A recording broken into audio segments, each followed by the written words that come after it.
Hello, everyone, and welcome to the first real episode of Dr. Jennifer Lincoln on YouTube. What we're talking about today is what you need to think about before you choose your birth control. Now, I have lots of people who have asked me over the years, what's the best birth control? What should I use? And the answer is not as simple as, it's this, you must use this.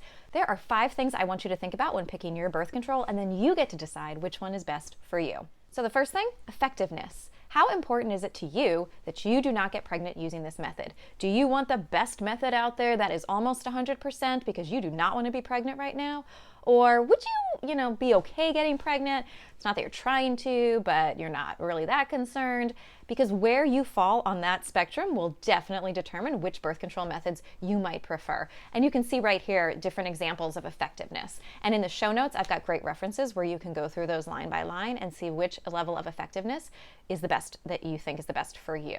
The only 100% method to not get pregnant is to not have sex with a man and you have a uterus and an ovary. If you don't have a uterus or you're not having sex with men, well, then you're not going to get pregnant. But most people who are having sex want something that will protect them, and abstinence doesn't, that's not what they're looking for. Second thing to consider, hormones or no hormones. If you start down that pathway right away, you can really differentiate which road you want to go down, and that can really help you focus on the kinds of birth controls that you're interested in. So you can see here, these are the kinds of birth control that is available that have no hormones. Definitely less choice than our hormonal options, and except for the Paragard IUD, the copper IUD, not as effective as some of our hormonal options. But if it's important to you that you do not want hormones, then these are potentially good choices for you.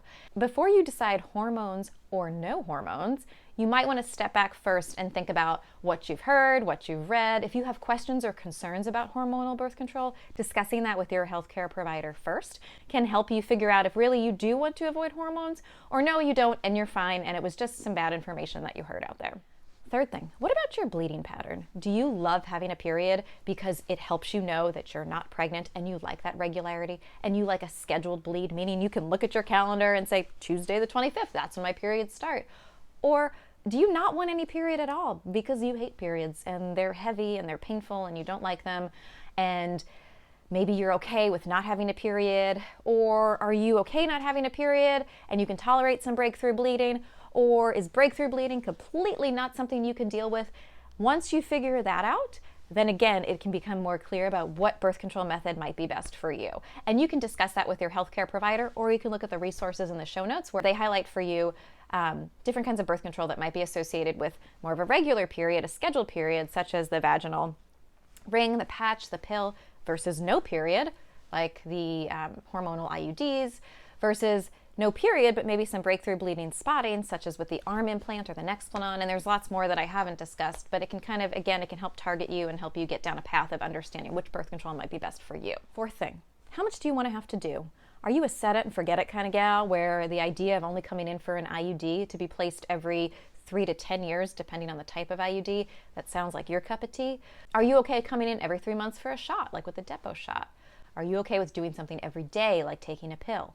It really depends how much effort you want to put in and what feels right for you. And there's no right or wrong answer. It's about what's right or wrong for you.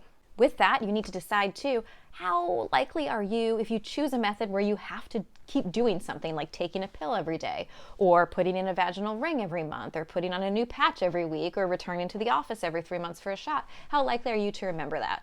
And it's okay, we are not perfect. If you realize that you are not a good pill taker after you've started down that path, well then let us know and we can help you find a better method. Last thing, and I think this is really important, especially for younger people using birth control, is the privacy factor.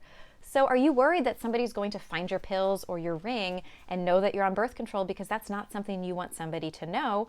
Maybe those methods aren't the best method for you. Maybe something a little more discreet like the arm implant or the IUD or even the Depo shot is a little easier for you to use and makes you feel like you can keep your important things private to you. Again, no right or wrong answer, and I'm not saying that you should go about hiding your birth control. I love it. I think that families who are able to talk about these sorts of things have much better outcomes and have better relationships, but I'm also a realist and I know that that's not always the case. So these are my top 5 tips for you for when thinking about birth control and what might be best for you. So it's not just about effectiveness, as we've talked about today. For more information, you can always go to my Instagram, my TikTok at Dr. Jennifer Lincoln, and you can check these references down below. And don't forget to ask your healthcare provider what they might think is best for you. And as always, nothing that I talked about today replaces any sort of direct medical advice because this is not a patient-doctor relationship. It is for education only. I hope this was helpful to you. I had a lot of fun talking about it. Please stay tuned as this channel changes and grows and maybe get some better lighting. I don't know, but I'm super excited that you're here and I love getting a chance to talk to you. Bye-bye.